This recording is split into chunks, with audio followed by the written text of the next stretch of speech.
So what I want to talk about, I hope leads to you seeing the good things that you are, the good things that you've done. And here's what I mean by that. Let me give you an example. Shortly after reconnecting with the narcissist in my life, after 25 years of no contact, I sent a link to an article that was still active, where many years ago, my son and I were volunteering for breast cancer. And we were trying to raise money, and it was my way of trying to teach him volunteerism.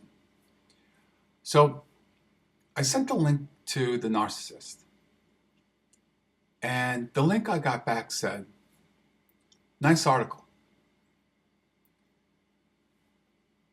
Husband had a lump in his chest some 5 years ago, and we were so frightened and so scared, the whole family was worried. Well, it turns out it was only a fatty tissue. We were all so relieved, and that was it." Now, on the surface, that doesn't seem like much. But what was that really doing? And I'll bet you each one of you can identify with this. Every one of you. What the narcissist did was taking something I was proud of, and specifically my son, which I'm very proud of, and just kind of put a kibosh on it. Not only saying, "Hey, look at me, take the attention away from that good thing. Look at me, this is what happened to me." But completely ignoring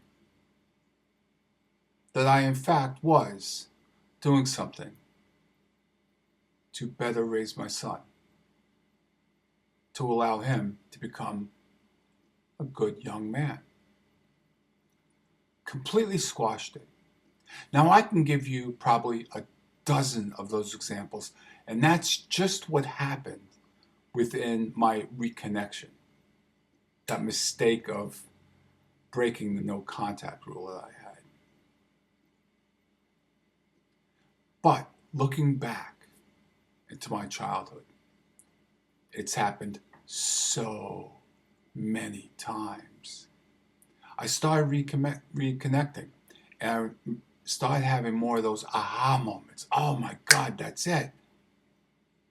Where the narcissist would completely ignore or squash any good thing that I've done, overshadowing it with another story that would make the narcissist look good, make the narcissist look like they were more sick or more important, completely ignoring your feelings, completely ignoring your accomplishments, completely ignoring the good things in life that you've done or are doing.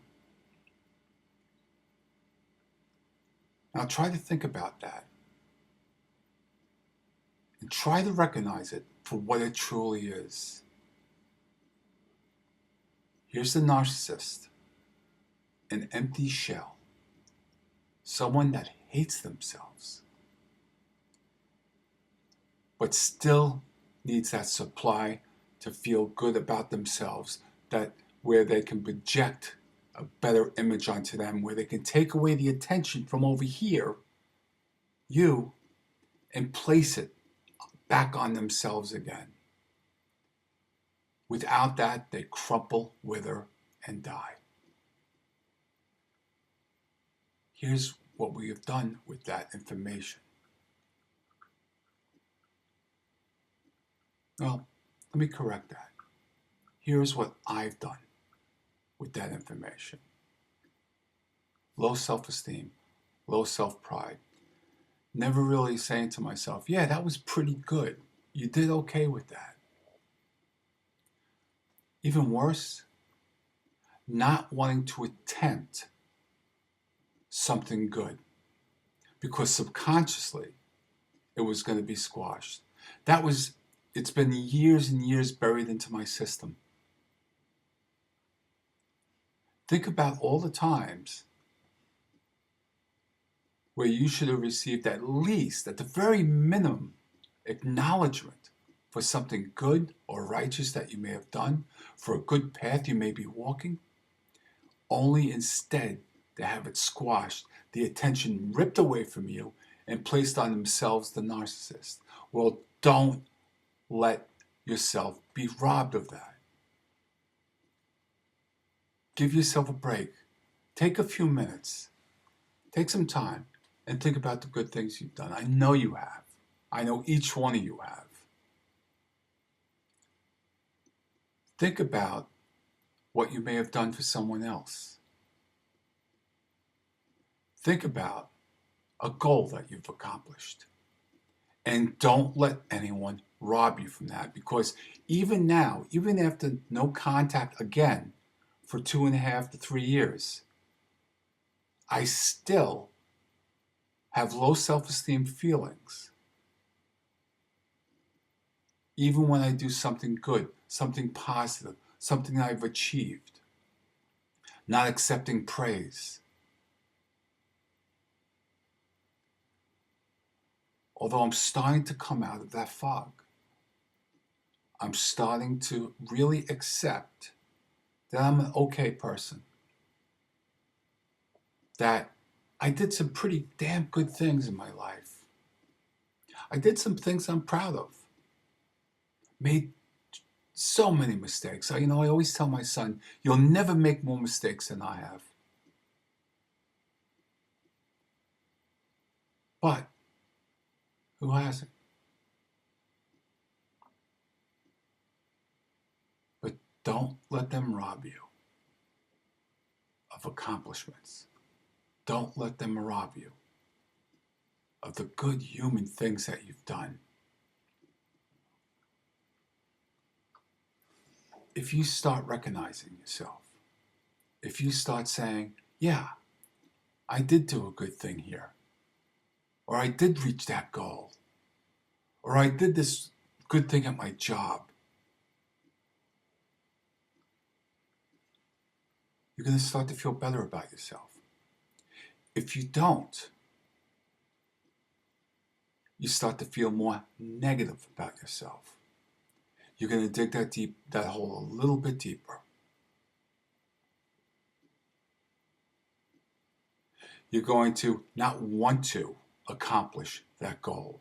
You're not going to even want to set goals for yourself, because you're going to feel right within your cell system, you're going to feel it's going to be squashed. So what the hell's the difference?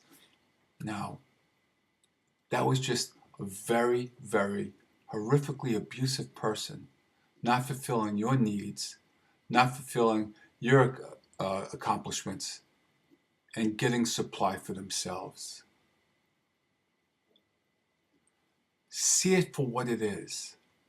Think back and recognize where you've done something good and the narcissist has put the kibosh on it and taken that supply or attention for themselves.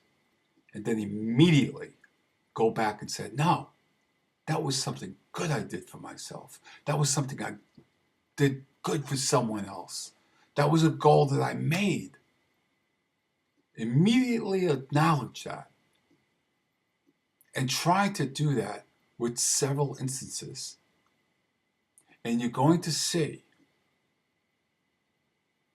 tangible differences in your opinion of yourself. You're going to see your mood get better. You're going to see that you have the desire to do those good things. Try it. See what happens. But don't let the narcissist discount you.